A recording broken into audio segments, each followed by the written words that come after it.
Staying in my room. It's June 1st, 2022.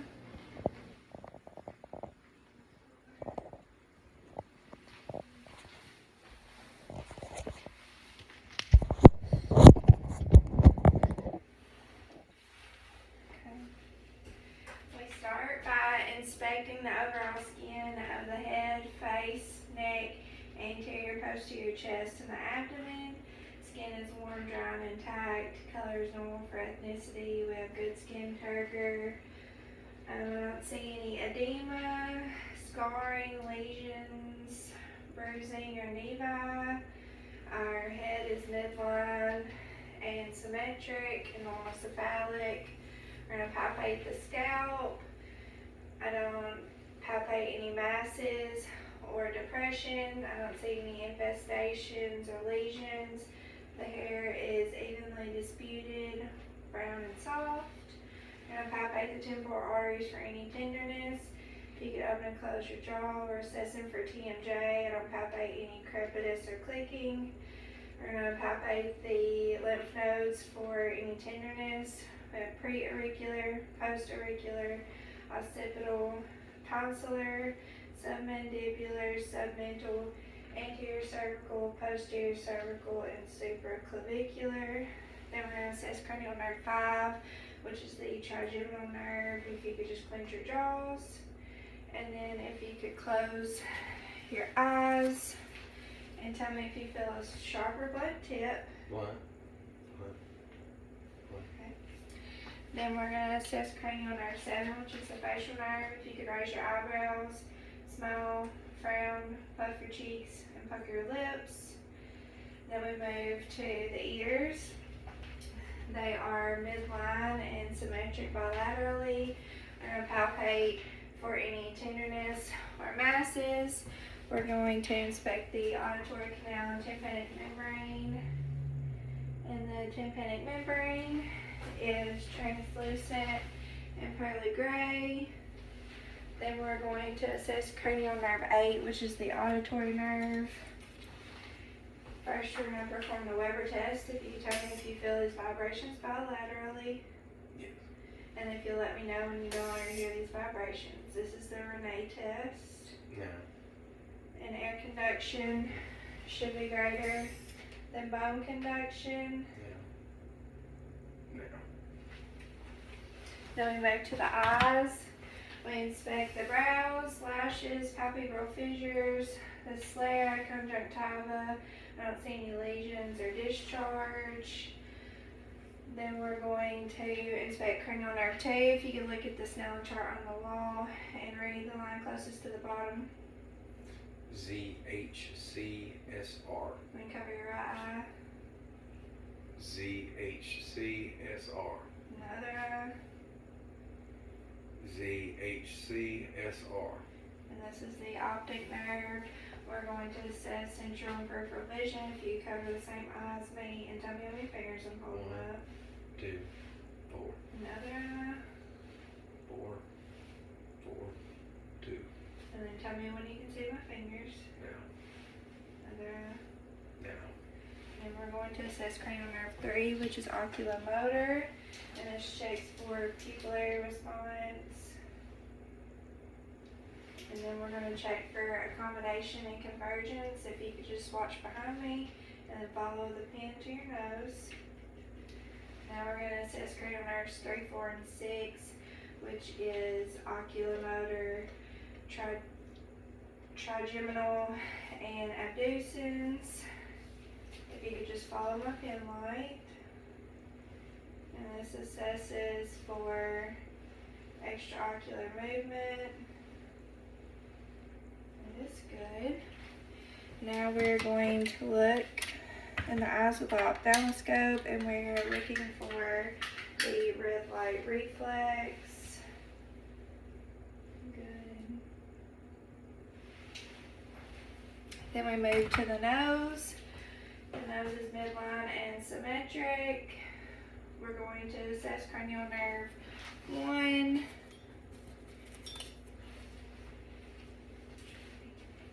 tell me what you smell. A Sharpie. Good. And then also, that is the olfactory nerve. And that also verifies that our nerves are patent. We're going to palpate the frontal maxillary sinuses for any tenderness. None. Now we move to the mouth. We're going to inspect the lips, teeth, gums, palate, tongue, under the tongue, the salivary glands, our posterior pharynx and tonsils. And we can grade our tonsils to 0 because they've been removed. Now if you could open and say ah. This tests cranial nerves 9 and 10, which are hypoglossal and vagus. And we should see upward movement of the uvula. And if you could stick your tongue out. And this tests cranial nerve 12, which is the hypoglossal nerve. Now we move to the neck. Our trachea is midline and symmetric. We're going to palpate the thyroid gland, if you could swallow for me. Good.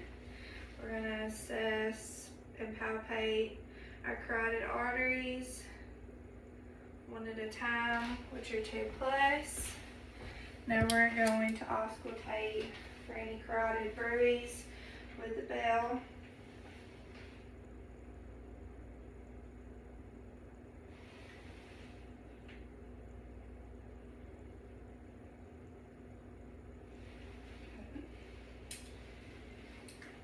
Then we move to the posterior chest. If you could turn for me. We're going to assess for any signs of respiratory distress. I don't see any accessory muscle movement, any tripod positioning, retractions to kidney or cyanosis. We're going to inspect for symmetry. I don't see any deformities. We're going to palpate for equal chest rise and fall. And then we're going to palpate for tactile firmness. If you could say 99 each time you feel my hand. 99. 99. 99. 99. 99. 99. Good. And then we percuss in all the lung fields. We should hear resonance throughout. And then we're going to auscultate in all of the lobes. If you could take a big deep breath in and out.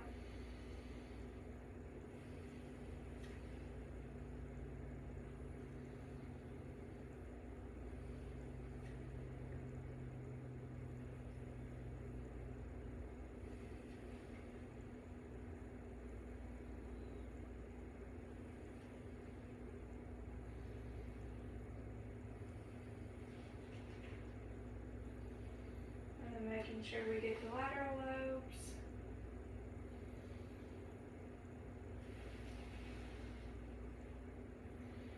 Now we're going to auscultate for any signs of consolidation. If you could, first we're going to test for egophony, bronchophony, and whisper picturology. First, if you could just say 99 each time you feel my stethoscope. 99. 99. 99. 99. 99. 99. Now if you could say E. E. E. E. E. E. E. Now if you could whisper 99. 99.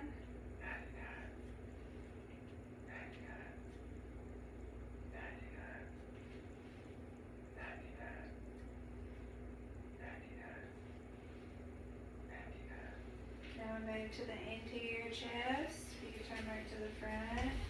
We're going to palpate for equal chest rise and fall. Our chest is symmetric. I don't inspect any deformities or palpate any masses. We're then going to assess for tactile firmness again. If you could again say 99. 99. 99. 99. 99. 99.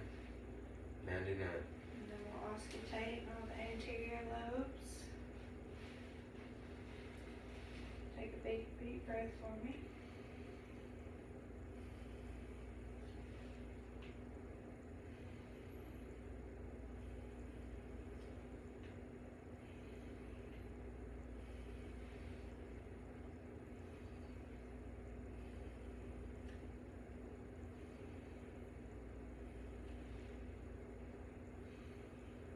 Now we move on to the heart. We're going to listen to all 5 valves. We start with the aortic valve, which is the second right intercostal space. The pulmonic, which is the second left. Herbs point, which is third left. Tricuspid, which is fourth left. And then mitral, which is fifth left. And then we do those again with the bell, starting with aortic, second right, pulmonic, second left, herbs point, third left, tricuspid, fourth left, and mitral is fifth left. We're going to auscultate the apical pulse for a full minute, and we have a rate of 65 in regular rhythm. We're going to locate the PMI, which is over the mitral valve. I don't inspect any heaves or lifts or palpate any thrills. Then I'm going to ask you to lie down.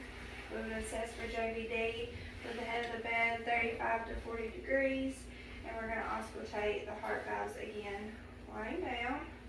Start with the aortic, which is second right, pulmonic, second left, herbs point, third left, tricuspid, fourth left, and mitral, which is fifth left. And we do that again with the bell.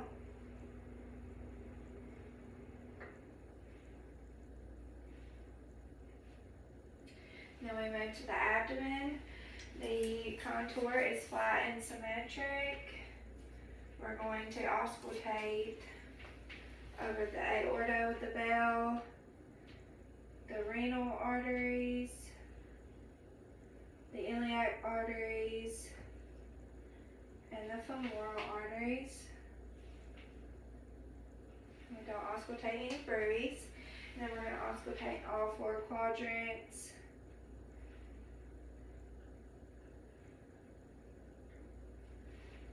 And our bowel sounds are normoactive. We're then going to percuss. We should hear resonance throughout, except for dullness over the liver and spleen. We're going to palpate for any tenderness or masses. And then we're going to palpate the liver and the spleen for any enlargement or tenderness. You can sit up. Then you stay right here, and we're going to assess for any CVA tenderness. Any tenderness? Okay. Then we move to musculoskeletal. We're going to start by inspecting the overall skin integrity of the upper and lower extremities. They're warm, dry, and intact. I don't assess any edema, lesions, nevi, bruising, or scars. I'm going to palpate the joints of the fingers, wrists, elbow, and shoulders. Our joints are symmetric. I don't palpate any edema, nodules, crepitus, or deformity. We're going to assess capillary refill, which is less than 3 seconds. Our radial pulses are 2+. We're going to start by doing range of motion of the fingers. We do flexion, extension, hyperextension, abduction, adduction, and then ulnar finger opposition. Good. And then we're going to range of motion of the wrist, flexion, extension, hyperextension, and then ulnar deviation, radial deviation, and then rotation. Then range of motion of the elbow, we do flexion, extension, hyperextension, and then range of motion of the shoulder, we'll flex overhead, extension, and hyperextension behind. If you bring your arms out, abduction, back to the center, adduction. You grab each hand behind, internal and external rotation, and then circumduction. We're then gonna assess our hand grips, if you could squeeze each finger. Our elbow strengths, if you could push and pull against my hands. And then our shoulder girth, which are all 5 out of 5. And then if you could shrug against my hands, this assesses cranial nerve 11, which is the accessory nerve. Then we're going to assess cerebellar function. If you could take each finger to your thumb, his thumb opposition, and then put palms up and back down quickly. Hand flips. And then if you could take your finger and touch your nose to my finger. Good. Now if you'll close your eyes, we're going to do sterignosis and graphaphasia. If you could hold out your hand and tell me what I handed you. A pen line. And then keep your eyes closed and tell me what I'm drawing in your hand. The number 3. Okay. And open your eyes. And we're going to do light touch of the upper and lower extremities. If you close your eyes and say here each time I touch you. Here. Here. Here. Here. And then we're going to assess the vibratory sensation, which we do over the proximal ulnar prominence and over the medial malleolus.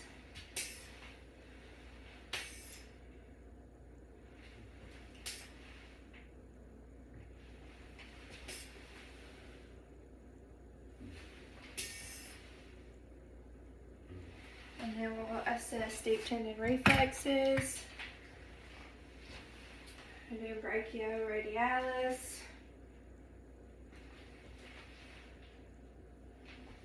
brachial,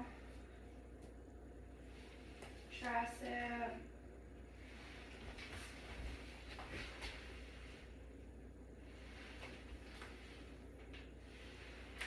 patellar,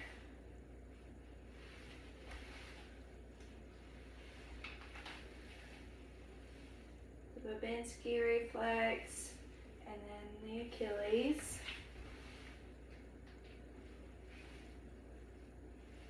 Okay. Then we'll move to the lower extremities. We're going to palpate the joints of the toes, ankles, knees, and hips. The joints are symmetric. I don't palpate any deformities, edema, crepitus, or nodules. We assess capillary refills of the toes, which are 3 plus, less than 3 seconds. Palpate the dorsalis pedis and posterior tibial pulses, which are both 2 plus. Then we're going to do range of motion of the toes. If you do flexion down, extension, hyperextension, flex the toes out is abduction, back in is adduction. And then range of motion of the ankles. If you could dorsiflex down, plantar flex up, and then roll inward, inversion, roll out, eversion, and then rotation. Then we're going to assess strength of the ankles. If you could dorsiflex and plantar flex. And then of the knees, you could push against and pull, and then the hips, which are all 5 out of 5. Now you can stand. We'll do range of motion at the knee. You could flex, extension, hyperextension, other knee, flexion, extension, hyperextension. The range of motion of the hips. We do flexion, extension, hyperextension, flexion, extension, hyperextension. Then we'll do inversion and internal rotation and external rotation. And then out to the side is abduction, back in is adduction, and then circumduction. Then we're going to assess range of motion of the lumbar spine. You'll turn to the side and perform spinal flexion. We're assessing for symmetry of the spine, any signs of scoliosis. You can extend back up, hyperextension to the sides, lateral flexion, and then rotation. And then we do range of motion of the cervical spine. If you could do head down is flexion, back up extension, hyperextension to the sides, lateral flexion, and then turn, rotation. Then if you could take a few steps out and then walk back heel to toe. And then if you could hop on one foot.